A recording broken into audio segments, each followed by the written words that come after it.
তো আবারও second time চলে গেলাম শ্রাবণী মেলাতে। আর শ্রাবণী মেলাতে ঢুকে আগে এই দুটো মহারথী, এদের তো ঢুকে আগে কানের দোকানে গিয়ে এটা ভালো লাগছে ওটা ভালো লাগছে এই দেখা সেই দেখা শুরু হয়ে গেল। আর তারপরে এইখানে ওনার মেয়েও কিন্তু কিছুতে কমতে যায় না, ওনার মেয়েও কিন্তু সেইভাবেই কিন্তু খুঁজে বেড়াচ্ছে নিজের জিনিসটা নিজে কিনে দেয়। তো এইরকমভাবে আবারও মেলা ঘুরতে চলে এলাম আমরা।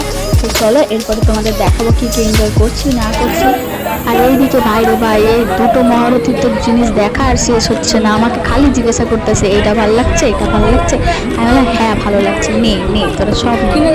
তারপরে এইদিকে একটা কানের, এই কানেরটা মানে আমরা বুঝতে পারছিলাম না যে কীভাবে পড়তে হবে না হবে। তো দোকানদার দাদা আমাদের কিন্তু অনেকটা হেল্প করলো, দেখো একদম নিজের কানে পরে আমাদের দেখিয়ে দিল কেমন লাগছে না লাগছে। এইরকমভাবে দোকানদার যদি পরে দেখিয়ে দেয় তাহলে কোন খদ্দের না নিয়ে যায় বলুন দেখি। তো আমরাও কিন্তু এই দুটো কানের আমরা নিয়ে নিয়েছি, আমার একটা বোনের জন্য একটা। আর কি বলবো রে ভাই, মেলায় ঘুরতে ঘুরতে দেখি হঠাৎ করে এই ক্যামেরাম্যান ক্যামেরা নিয়ে এদিক ওদিক দৌড়াচ্ছে। তো আমার মনে তো অনেক বেশ কৌতূহল জাগলো কী কারণে দৌড়াদৌড়ি করতেছে। আমার মনে বিশাল কৌতূহল থাকার কারণে আমি তো শেষমেশ ক্যামেরাম্যানকে জিজ্ঞাসা করে নিলাম যে দাদা এখানে কি হচ্ছে, এনাদের কি কোনো ইউটিউব চ্যানেল আছে? তো ক্যামেরাম্যানের উত্তরে বললো না না এনাদের তো কোনো চ্যানেল নেই, কিন্তু এনারা এখানে প্রি ওয়েডিং শ্যুট করছে। আর আমি তো ভাই দেখো অবাক, মেলার মধ্যে করতেছে নাকি প্রি ওয়েডিং শ্যুট, বারে বাহ। কোথায় সাহসটা কি, এখানে ছোট একটা ছেড়ে বলে কিনা ওইটাই চাপবে। যা যা আমি দেখছি, যা যা। মানে ভাবা যায়, ভাবতে পারছো তোমরা এই এক লোকটি মেয়ে খান বলে কিনা বড় নাগরদোলায় চাপবে, আর এখানে ছোট নাগরদোলার প্রতি কোনো ঝোঁক নেই।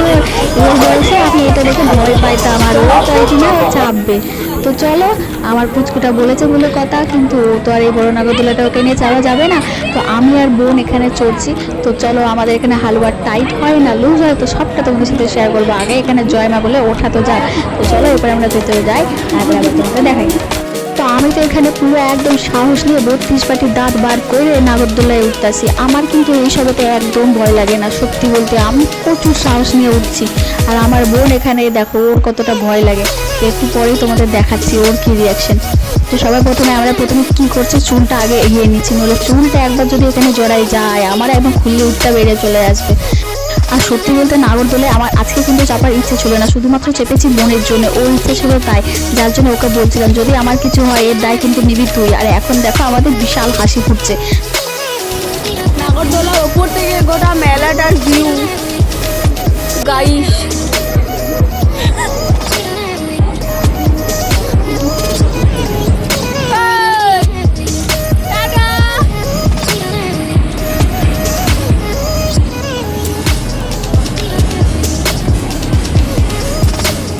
গাইস এতক্ষণ তো তাও ঠিক ছিল, এরপরে কিন্তু স্পিডটা বাড়ছে। আর যে স্পিডটা বাড়ছে আমি কিন্তু নর্মাল থাকলেও আমার আশেপাশের লোকেরা কিন্তু হয়ে গেছে অ্যাব নর্মাল। তো দেখো এবারে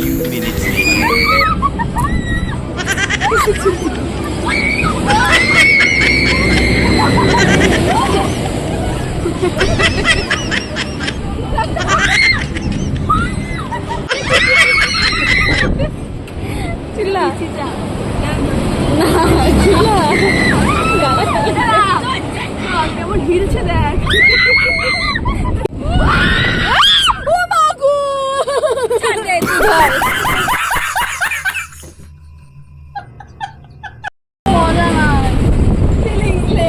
নাগরদোলায় চাপছি কিন্তু কোনো ভয় ডর নাই আমার। Feelingsless feelingsless feelingsless guys, have a relax, no চাপ গাইস, নো চাপ। খালি বসে থাকো, ল্যাপ খোল, মানে যাদের জীবনে কিছু নেই করার তারা একমাত্র আসো নাগরদোলায় চাপো। যদি মনে হয় জীবনে আর কিছু নেই, শেষ, এখান থেকে টপকে যাও, নাম মেরে দাও, জীবন শেষ, ধনে পাতা চুলকে 44। যেমন আমার এখন এই মুহূর্তে হচ্ছে, সবাই কি সুন্দর নাগরদোলাটাকে এনজয় করছে, আর আমি ল্যাপ খেয়ে বসে আছি, জীবনে কিচ্ছু নেই, সবাই জামাটার মধ্যে সাদা হয়ে গেছে, সব স্যাজ হয়ে গেছে, স্যাজ। ফিলিংসলেস উমেন। আর একটা জিনিস, নাগরদোলায় এসে প্রচুর মেয়েরা তো নাটক করে, তুই গালাগালি দিচ্ছি চুয়ারি, কিন্তু আর একটা জিনিস তোমাদের দেখাচ্ছি, এইটা একমাত্র ছেলেরাই পারে সম্ভব। জিনিসটা দেখো,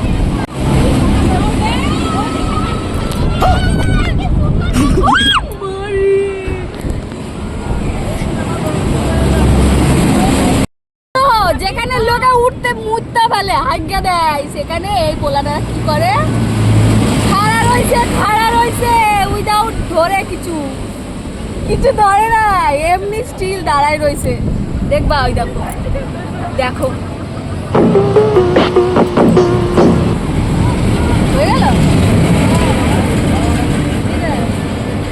বললো নেমে গেল, লাফিয়ে পড়েছে।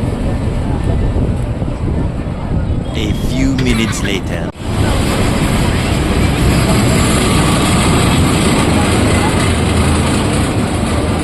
एकदम इन्होंने वक्त बदल दिया, जज्बात बदल दिए, जिंदगी बदल दी। ओ भाई मारो मुझे, मारो मारो मुझे, मारो। হয়ে গেল, শেষ। তো দেখতেই পেলে নাগরদোলায় চেপে আমাদের অবস্থা কি হয়েছিল। আমাদের অবস্থা ভালো থাকলো, আশেপাশের পরিবেশ দেখে আমরা তো একদম কান মাথা গরম হয়ে একাকার হয়ে গেছিলো। আস্তে আস্তে পেট ব্যথা হয়ে যাওয়ার কারণে আমরা চলে এলাম আইসক্রিমের দোকানে। আর এখানে ঠান্ডা ঠান্ডা আইসক্রিম খেয়ে আমরা আমাদের পেট, আমাদের মাথা সব কিছু ঠান্ডা করে নেবো। তো চলো এবার ঝটাপট খেয়ে নিই। নাগরদোলায় চেপে আমাদের পেটে যথারীতি রাহু ঢুকে গেছিলো, যার জন্য আমরা ওখানে আইসক্রিম খাওয়ার পর বোনের আবার ইচ্ছা করেছে পিজা খেতে। আমরা পিজা হাউস থেকে নিয়ে নিলাম পিজা, আর পিজা আমাদের হাতে আসতে চিয়ার্স করে শুরু করে দিলাম পিজা খেতে। তো তারও আগে পুচকুকে এখানে দেখাচ্ছিলাম যে কী রে পিজা খাবি নাকি, আর ওর কিন্তু এই সমস্ত ফাস্টফুড খেতে ভীষণ ভালো লাগে। তো আবার কি যেই বলা সেই কাজ, হাতে নিয়ে আর দেরি না করে ঝটাপট এখানে খেয়ে নিচ্ছে। এদিকে পিজা শেষ হতেই আমাদের চোখে পড়লো এই রাইডটা তো মারাত্মক লেভেলের গাইস। এবারে আমাদের শ্রাবণী মেলাতে 2024 শ্রাবণী মেলাতে সব থেকে আকর্ষণীয় যে জিনিসটা সেটা হচ্ছে এইটা চাপতে আমাদের একটুও সাহসী কুলালো না গাইস। এই জিনিসটা প্রথমবার দেখেও তো আমার পুরো মাথা ঘুরে একাকার, যে এটা এরকমভাবে ঘোরাচ্ছিল যাতে করে আমাকে গোটা পৃথিবী ঘুরতে হবে না, এটাই চাপলে আমাকে গোটা পৃথিবী একদম ঘুরিয়ে দেবে। মানে যারা চেপেছিল তাদেরকে দেখে আমার হয়ে গেছে চাপা। কিন্তু গাইস আমি এবারে শ্রাবণী মেলাতে দুবার এসেছি, আর একবার যদি আমি আসি আমি কিন্তু নিকাতে এটাতে চাপবো। আর যদি চাপি তো আমি অবশ্যই তোমাদের রিভিউ দেবো কেমন কি অনুভূতি আছে না আছে। তার আগে তোমরা শুনে নাও যারা ওটাই চেপেছিল তারা কি বলছে আমরা যখন ভিডিওটা করছিলাম। আয় দিচ্ছি, আয়। এমনি হয় না, আবার ন্যাকড়া জড়াই, মানে একটু ভিডিওটা করছিলাম বলে বেশি ভাও খাচ্ছিল, বলছে যারা যারা ভিডিও করছে তাদের থেকে টাকাটা নিয়ে নিই। চলো আপাতত ভিডিওটা অবধি শেষ করলাম, দেখা হচ্ছে আবার নেক্সট ব্লগে।